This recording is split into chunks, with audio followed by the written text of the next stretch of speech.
Govenor ki order Matung Enna Tongan Tonganba district Singdagi Khutlai surrender Tourakpa Leppa Leitri Manipur police tagi Tourakpa Pauda Bishnupur district ki oina Bishnupur police station da surrender Tourakpa Khutlai Singdi SLR rifle ani amadi empty magazine ani insas rifle ama loinana magazine da yauba life round kuntraga taruk LMG magazine ani loinana extra round mapan .303 rifle loinana magazine ani smoke shell ama .303 ammunition match round ahum life round tara manga SBBL ganama detonators manga hand grenade amani Kumbi police station da surrender Tourakpa Khutlai Singdi local med bolt accent rifle ani local med pistol ama magazine amani Imphal East district ki oina Porongpat police station da 9mm pistol ama magazine ama 9mm ammunition tara 5.56 mm live ammunition taramanga 0.38 mm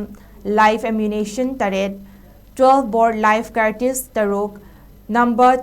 0.36 hand grenade ani stun grenade ama BP jacket ama helmet pakka ani BP plaid ani magazine post ani SLF rifle charger clip taramari 0.303 rifle charger clip ani Helium live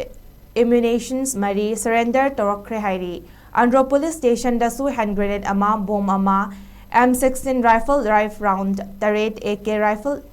live round mari insas rifle empty cartridge tara nithoi 9mm ammunition empty cartridge taraga taret .303 rifle gi empty cartridge chaniga maudran nipan live tracer round ani fiber helmet ama amadi BP jacket nipan surrender Tourakre Imphal West district ki 80 mayank Imphal police station da SBBL ama .336 HE hand grenade ama jar smoke cell ahum jar smoke cell soft nose ama SBBL ammunition mari SLR ammunition manga .303 ammunitions manga AK ammunition ama .32 pistol USA ama .32 ammunitions ahum Baofeng handset halt set manga helmet ani Baofeng handset charger mari